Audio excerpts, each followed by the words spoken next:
आप सुन रहे हैं कहानी कैंडल लाइट चिकन का भाग 18। कहानी में अब तक आपने सुना कि जय के माता पिता जय को अपने साथ लेकर गाजीपुर से निकलकर किसी दूसरे शहर में आकर सड़क किनारे कुछ दिन गुजारते हैं।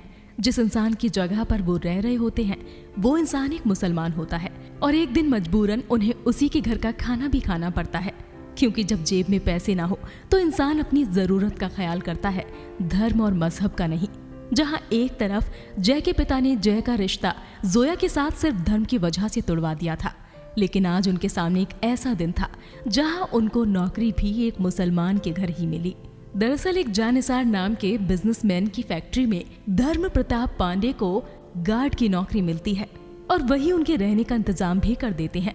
आइए सुनते हैं कहानी में आगे क्या होता है।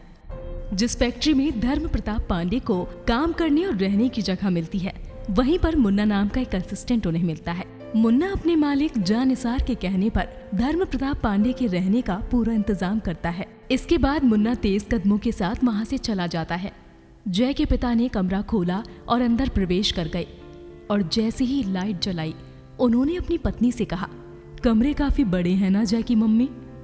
बिल्कुल, आप सही कह रहे हैं, यहाँ पर तो किसी भी चीज की कमी नहीं है, सब कुछ है।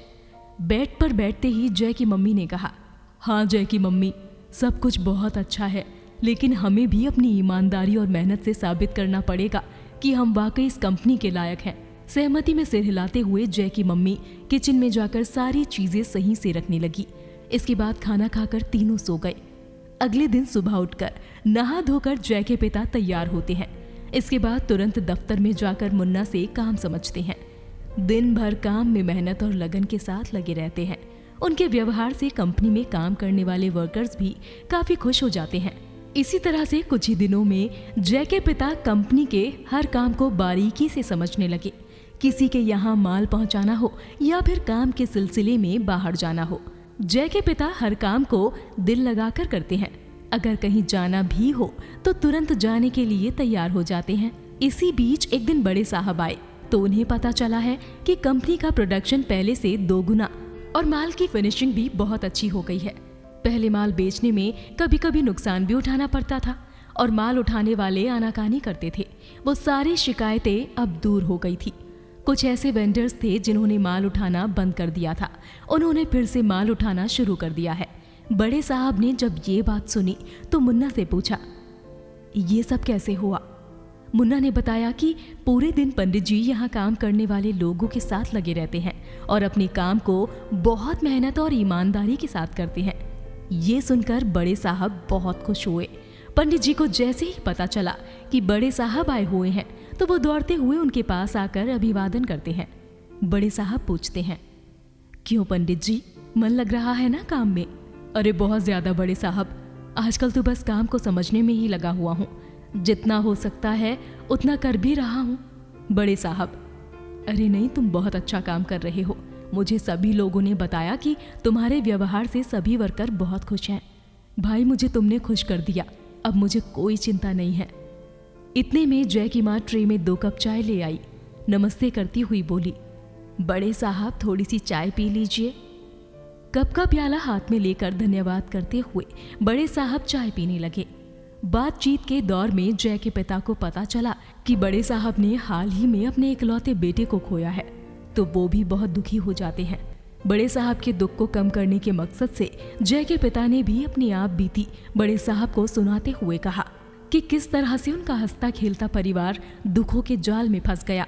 जय के पिता ने बड़े साहब को अपने बेटे की शादी की बात तो नहीं बताई, लेकिन हाँ, बातों बातों में इतना जरूर बता दिया कि पहले वो मुसलमानों से ताल्लुक रखना अच्छा नहीं समझते थे, लेकिन अपनी बात में वो ये भी जोड़ देते हैं कि जिंदगी ने उन्हें सिखा दिया है कि धर्म कोई बुरा नहीं होता, बस आदमी अच्छे या बुरे होते हैं। पंडित जी के मुंह से इस तरह की बातें सुनकर बड़े साहब बहुत खुश हुए, क्योंकि वो भी धर्म और जाति को इंसानियत से बड़ा नहीं मानते हैं। इसके बाद बड़े साहब का लगाव दिनों दिन पंडित जी के बेटे जय से भी बढ़ना शुरू हो गया। वो जय को बुलाकर अपने पास बिठाते हैं और उससे बातें भी करते हैं, लेकिन जय उनकी तरफ देखकर सिर्फ मुस्कुरा भर देता था। धीरे धीरे बड़े साहब को पंडित जी का पूरा परिवार बहुत अपना सा लगने लगा। वो पंडित जी के परिवार के साथ खूब वक्त गुजारते थे। पंडित जी को भी बड़े साहब के इस तरह के नरम व्यवहार से बहुत खुशी होती थी। वो बड़े साहब के साथ उनका हर सुख दुख बांटने लगे। एक दिन जब बड़े साहब अपने घर लौटे तो उन्होंने देखा कि उनकी बहू जोया बहुत उदास थी। वो उसके पास जाकर सिर पर हाथ फेरते हुए बोले, क्या हुआ जोया, क्यों इतनी परेशान दिख रही हो? चलो आओ मेरे साथ चलो। और इसके बाद जोया को लेकर वो अपने कमरे में आ गए और कुर्सी पर बैठते हुए कहते हैं, बेटी क्या हुआ, तुम्हारा चेहरा क्यों मुरझाया हुआ है, बड़ी उदास लग रही हो? जोया ने अपनी उदासी को छिपाने की कोशिश करते हुए कहा, ऐसी कोई बात नहीं है पिताजी, मैं तो बस ऐसे ही बैठी हुई थी, मगर आप 3 दिन बोलकर गए थे और आज 1 सप्ताह के बाद आ रहे हैं। अच्छा, तो इसीलिए नाराज हो मुझसे? जोया की तरफ देखते हुए उसके ससुर ने कहा, अच्छा तो मैं तुम्हारी नाराजगी दूर किए देता हूँ। ये देखो मैं तुम्हारे लिए क्या लाया हूँ। अरे वाह, ये सूट मेरे लिए लेकर आए हैं आप? ये तो बहुत ही प्यारा है, शुक्रिया अब्बू। अच्छा चल बैठ, मुझे तुमको कुछ बताना भी है। देखो जोया, अपनी फैक्ट्री में मैंने एक बहुत परेशान परिवार को काम पर रखा है। बहुत मेहनती हैं दोनों पति और पत्नी, दिन रात काम में लगे रहते हैं। उनके पास एक लौता बेटा है जो बहुत ही पढ़ा लिखा है। पता नहीं ऐसी क्या बात उसके मन और दिमाग को छलनी कर गई जिसकी वजह से वो डिप्रेशन में चला गया। तुम तो यहाँ पर लोगों का मानसिक संतुलन ठीक करने के लिए क्लिनिक चलाती हो, और वो भी मुफ्त में। तमाम लोग तुम्हारी सलाह का लाभ उठाते हैं और जल्दी ठीक भी हो जाते हैं। बेटी, जब तुम लोगों के साथ इतनी मेहरबानी कर ही रही हो तो क्या बेटा तुम मेरे कहने पर एक काम नहीं कर सकती हो? किस तरह का काम अब्बू, मैं कुछ समझी नहीं। जोया ने अपने अब्बू से पूछा। जोया के अब्बू ने उसे जवाब में कहा, बेटी क्या तुम उस नौजवान लड़के की हालत सुधारने में कोई मदद करोगी? अगर उस लड़के को तुम्हारी जैसी काबिल मनोचिकित्सक की मदद मिल जाए तो वो भी जल्दी से ठीक हो सकता है। वैसे भी उसे डॉक्टर इलेक्ट्रिक शॉक दे देकर उसकी हालत और ज्यादा खराब कर रहे हैं।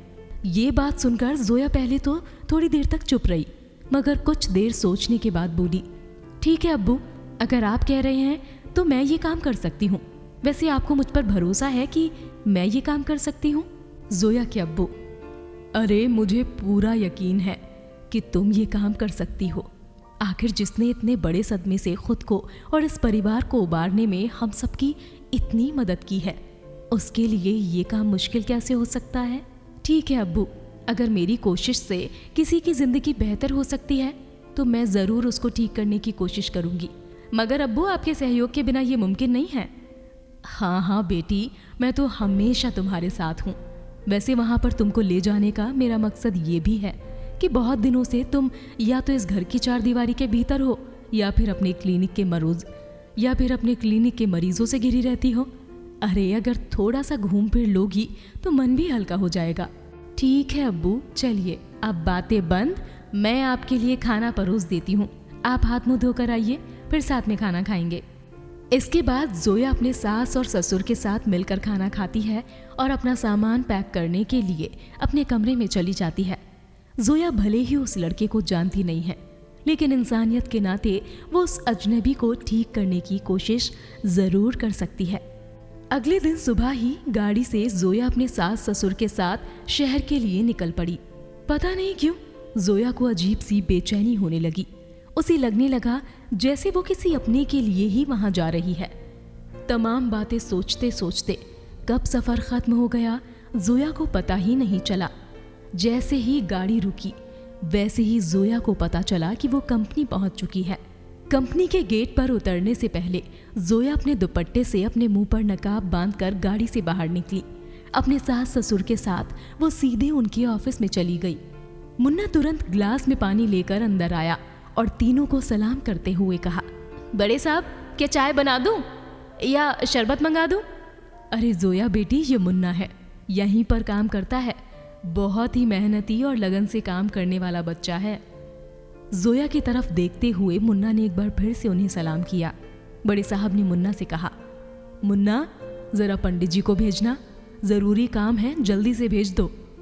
इसके बाद जोया ने अब्बू से पूछा, ये कंपनी आपने कब शुरू की थी और पंडित जी को कब से रखा है?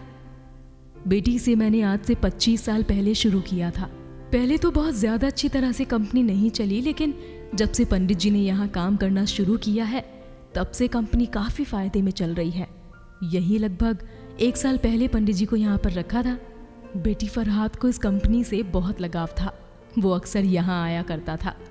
वो अक्सर कहा करता था, अब्बू, यहाँ आकर मुझे मेरे घर जैसा महसूस होता है।